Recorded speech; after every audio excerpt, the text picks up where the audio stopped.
اس وقت دنیا میں دو فتنے بہت عظیم ہیں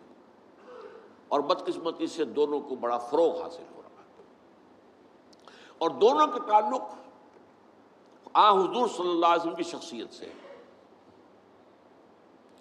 ایک ہے ختم نبوت کی مہر توڑنے والا فتنہ، نئی نبوت کا دعویٰ۔ یہ ہمارے اس دور میں کچھ عرصے پہلے ایران میں ایک شخص بہاء اللہ اٹھا، اور بہائی آج بھی دنیا میں موجود ہے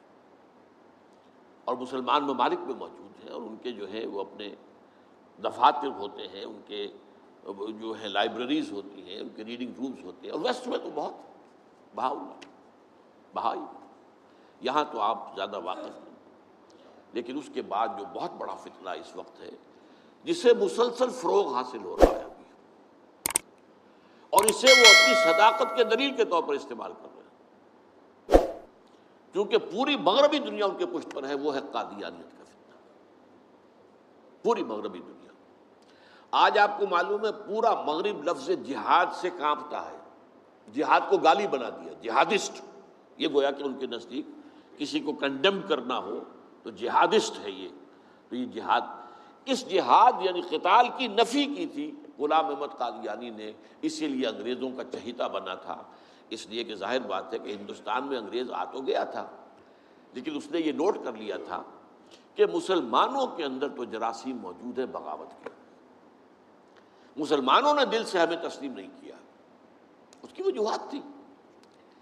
ایک بات تو یہ تھی کہ مسلمانوں سے تو تم نے حکومت چھینی، ہندو تو پہلے مسلمان کا غلام تھا، اب تمہارا ہو گیا، تو ہندو کے لیے تو معاملہ چینج آف ماسٹرز کا تھا، آقا بدل گئے، یہ تو نہیں کہ وہ حاکم سے محکوم بنایا گیا ہو۔ جبکہ مسلمان حاکم سے محکوم بنائے گئے تو ان کے اندر تو لازماً ایک بدلہ لینے کا جذبہ، انتقام کا جذبہ، اپنا کھویا ہوا مقام حاصل کرنے کا جذبہ جو ہے وہ موجود تھا۔ چنانچہ یہی وجہ ہے کہ حضرت سید احمد شہید بریلوی رحمۃ اللہ علیہ کی تحریک چلی، اگرچہ بہرحال مشیت ایز تھی اور کچھ ان کی بھی اجتہادی غلطی سے وہ ناکام ہو گئے، دنیاوی اعتبار سے بالا کوٹ میں شہید ہو گئے،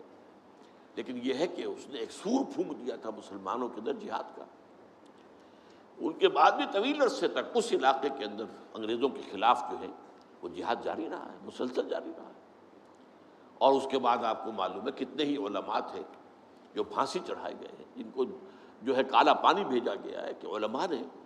اس کو جو ہے دارالحرب قرار دے دیا، اور دارالحرب کے اندر رہتے ہوئے مسلمان کے لیے فرض ہوتا ہے کہ وہ اس دارالحرب کو جو دارالاسلام بنانے کی جدوجہد کرے۔ یہی وجہ ہے کہ 20ویں صدی کے آغاز تک بھی ہمیں سراغ ملتا ہے وہ ریشمی رومال کی تحریک۔ میرے نزدیک جو 14ویں صدی ہجری کے جو مجدد تھے حضرت شیخ الہند رحمۃ اللہ علیہ اسیر مالٹا، ان کی ریشمی رومال تحریک جو تھی وہ یہی تھی، ایک تدبیر تھی، بہرحال وہ نہیں چلی، ناکام ہو گئی، یہ دوسری بات ہے۔ تدبیر یہ تھی کہ ادھر ترکوں سے کہا جائے اس وقت تک ابھی خلافت عثمانیت باقی تھی، یہ تو 1924 میں ختم ہوئی ہے، اور یہ میں بات کر رہا ہوں 1915 کی، کہ وہاں کسی کو بھیجا جائے، ادھر سے ترک جو ہے وہ حملہ آور و افواج آئیں،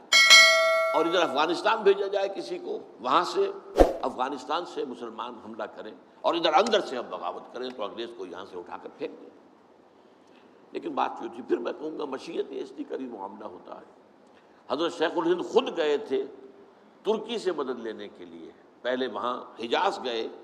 اس لیے کہ حجاز میں ابھی مدینہ منورہ میں ترک گورنر موجود تھا،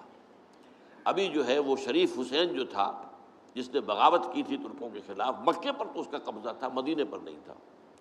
تو وہاں گورنر جو ہے ترکی کے خلافت عثمانیہ کے موجود تھے، ان سے ملاقات کی اور آگے جانے کا فیصلہ بھی تھا۔ لیکن اسی اثناء میں مخبری ہو گئی، اور شریف حسین والی مکہ نے، جس کی یہ نسل ابھی تک چل رہی ہے، یہ جو اردن کا بادشاہ بیٹھا ہوا ہے، یہ اسی کا پڑ پوتا سمجھ لیجئے، یا پڑ پوتا یا سگڑ پوتا، یہ وہ نسل ہے ہاشمی، ہاشمائٹ۔ اس نے حضرت شیخ الہند کو گرفتار کر کے اور چاندی کی تشتری میں رکھ کر انگریز کو پیش کر دیا، یہ آپ کا باغی یہاں پر آ کر اور آپ کے خلاف سازشیں کر رہا ہے۔ اور دیکھیے انگریز انہیں کہاں لے گیا، مالٹا، میڈیٹرینین سی کا ایک جزیرہ، بحیرہ روم کا۔ آخر ہندوستان میں بھی تو واپس لا سکتا تھا، ہندوستان کی کسی جیل میں نہیں۔ اقبال کے نفس سے ہے لالے کی آگ تیز، ایسے غزل سرا کو چمن سے نکال دو، تو وہاں رکھا ہے انہیں 4 سال وہاں پر وہ، اور ٹی وی جو ہے وہ اپنی آخری حد کو پہنچی ہے تو چھوڑا کہ ہماری اگر قید کے اندر یہ انتقال ہو گیا ان کا تو پھر طوفان اٹھ جائے گا۔ تو ایک فتنہ تو یہ ہے جو ختم نبوت کا، چونکہ اس قتال کے خلاف فتویٰ دیا تھا، دین کے لیے حرام ہے اب دوستو قتال، قتال فی سبیل اللہ ختم ہو گیا، لہذا انگریزوں نے ان کا چہیتا بنا، ان کے فتنے، آج بھی پورا ویسٹ جو ہے، یورپ میں، امریکہ میں، انگلینڈ میں آج کل ان کا مرکز ہے، اور ان کے خطبے جو ہیں اس کے امام جو کہلاتا ہے خلیفہ، وہ آپ کو معلوم ہے کہ وہ سیٹلائٹس کے اوپر جو ہے وہ نشر ہوتا ہے۔ دوسرا فتنہ جو ہے جو اپنی تاثیر کے اعتبار سے اس پہلو سے اس سے بھی زیادہ خطرناک ہے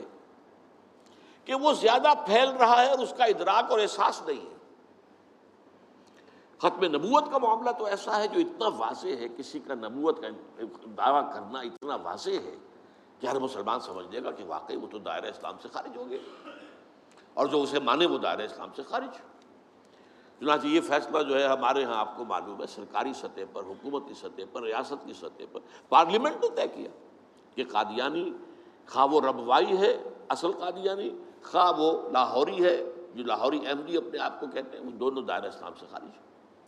لیکن یہ دوسرا فتنہ وہ ہے کہ جو اندر ہی اندر جیسے دیمک جو ہے لکڑی کو کھا جاتی ہے، ان کا یہ فتنہ ہے انکار حدیث کا فتنہ۔ قرآن مانیں گے، قرآن کو سمجھیں گے، حدیث ہاں ٹھیک ہے، حدیث اپنی جگہ ہے، اس میں اخلاقی تعلیمات جو ہیں ان کو ہم سر سے سینے سے لگائیں گے، لیکن مطاع جو ہے حضور کی ذات صرف اپنے زمانے کے لیے تھی، بعد کے لیے نہیں۔ میں نے جو آج آپ کو آیات سنائی تھی، قل اطیعوا اللہ واطیعوا الرسول، اے نبی کہہ دیجئے اطاعت کرو اللہ کی، اطاعت کرو رسول کی صلی اللہ علیہ وسلم۔ فَإِن تَوَلَّوْا، پھر اے نبی اگر یہ پیٹھ موڑ لے، فَإِنَّمَا عَلَيْهِ مَا حُمِّلَ وَعَلَيْكُمْ مَا حُمِّلْتُمْ، تو ان سے کہہ دیجئے، انہیں یہ بات بتا دیجئے کہ جو ذمہ داری ہم نے ڈالی اپنے رسول پر وہ اسی کے مسئول ہوں گے، جو ذمہ داری تم پر پڑی ہے اس کے مسئول تم ہوگے۔ وَإِن تُطِيعُوهُ تَهْتَدُوا، اور اگر تم ان کی اطاعت کرو گے تبھی تم ہدایت پر ہوگے۔ دوسرا سورۃ تغابن کی آیت میں نے آپ کو سنائی تھی، وَأَطِيعُوا اللَّهَ وَأَطِيعُوا الرَّسُولَ فَإِن تَوَلَّيْتُمْ فَإِنَّمَا عَلَىٰ رَسُولِنَا الْبَلَاغُ الْمُبِينُ، اطاعت کرو اللہ کی، اطاعت کرو رسول کی صلی اللہ علیہ وسلم۔ پھر اگر تم نے پیٹھ موڑ لی تو جان لو کہ ہمارے رسول پر تو صرف پہنچا دینے کی ذمہ داری تھی، آگے تم مسئول ہو کہ تم تک جو پہنچا دیا گیا تھا پیغام تم نے اسے قبول کیوں نہیں کیا۔